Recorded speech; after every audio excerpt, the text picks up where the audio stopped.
Corinthians chapter 10, if you want to go ahead and flip there at this particular time.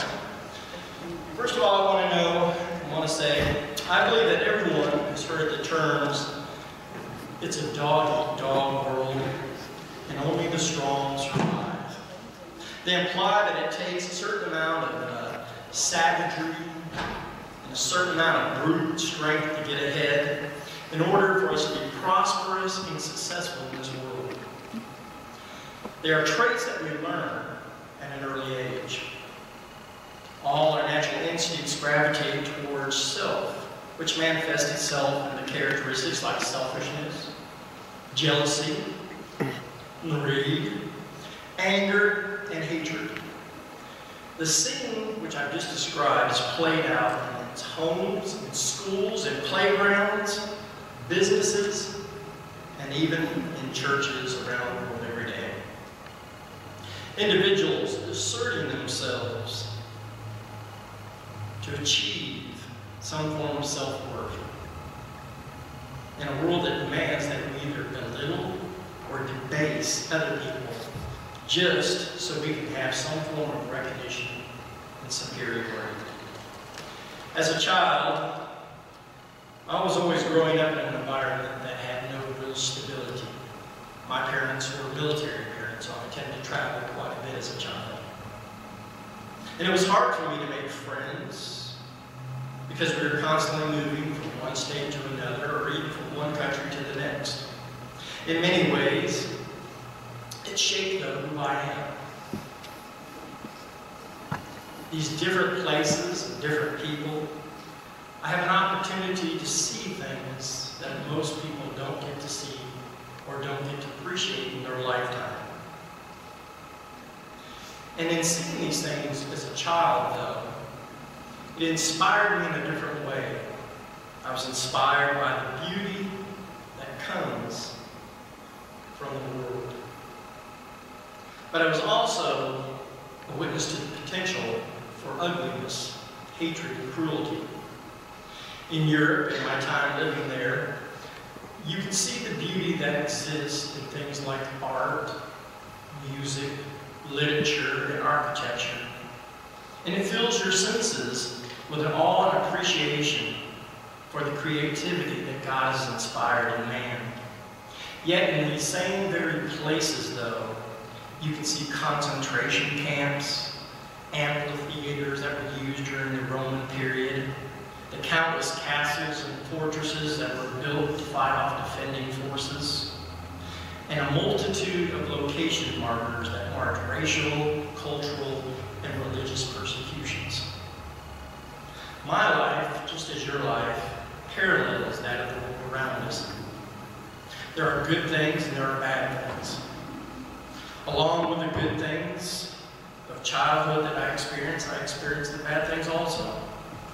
I discovered early on, though, in this world, that no matter how smart, no matter how strong, or no matter how different I was, there was always someone smarter, or always someone stronger, and always someone more unique than I was.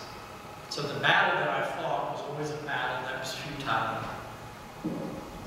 And I also learned as a child that I had certain limitations.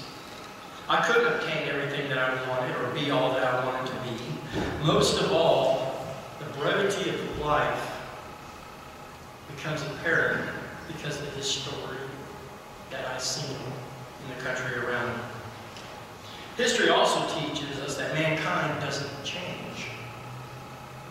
Yes, we may be smarter, stronger, and healthier than ever before. And we have the capacity to learn, the capacity to love, and the capacity to understand others. But at the heart of the matter, we still have this root of evil that lives within us. And my contention is the only reason you see the progress that you see today from the centuries past is that the love of God has infected the world, and things have changed for the better. As humans, though, we're in constant battle. Not always against the forces that physically affect us, but things that oppress us and keep us fulfilling the image of God that lives in us. Often these forces take on the forms of hate and prejudice, apathy and blindness, but sometimes they take on the forms less obvious, like lies, deception, self-empowerment, and human reasoning. As Christians, we battle many of the same enemies that society battles. Our wars against some of those same things that have plagued humanity from the beginning of time. But our war also is effective against those things that cause poverty, cause hunger, that prevent equal opportunities for people, and other social injustices. So our wars are in a spectrum of both physical and psychological. The battle, though, that we fight, even though we have this common enemy, we don't fight the battles as other people fight them. We don't fight the effect, but we fight the cause. And we don't fight with worldly weapons, but with spiritual ones, as our focal verse today points out. In 2 Corinthians 10, verse 4 states, "The weapons we fight with are not weapons of the world. On the contrary, they are divine powers to demolish strongholds." So whether you realize it or not, you're at war every day. And as one who claims Christ as their Lord and Savior, you have chosen to take on a particular nature of Christ, which is opposed to the laws and to the regulations that govern our world. In our message today, which encompasses verses 1 through 6, though, of chapter 10 in 2 Corinthians, we'll get a picture of what spiritual warfare looks like.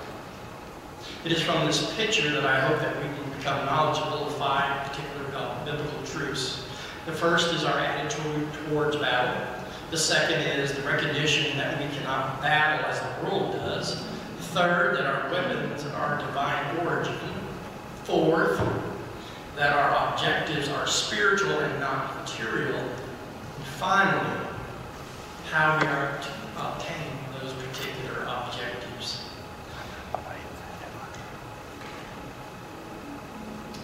Before I read verses 1 through 6, though, the context is Paul writing the letter.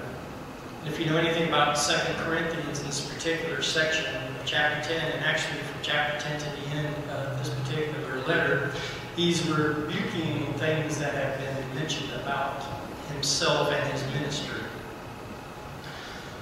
In his ministry, Paul was charged as being kind of two-faced.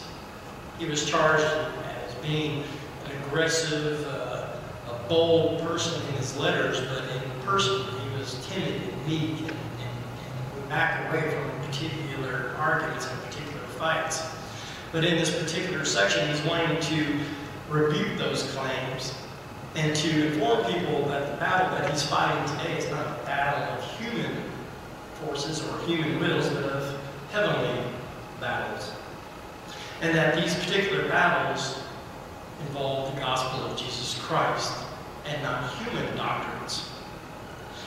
And what we'll find from this particular short passage is that in these battles, that his objective, once it's won, the delivery of the gospel of Jesus Christ, is that he will continue to fight for that gospel until the very end. Beginning in verse 1 of chapter 10 of 2 Corinthians, it says, "By the meekness and gentleness of Christ I appeal to you. I, Paul, who am timid when face to face with you, but bold when away." Paul is actually being sarcastic in saying this. This is the claim that was made against him.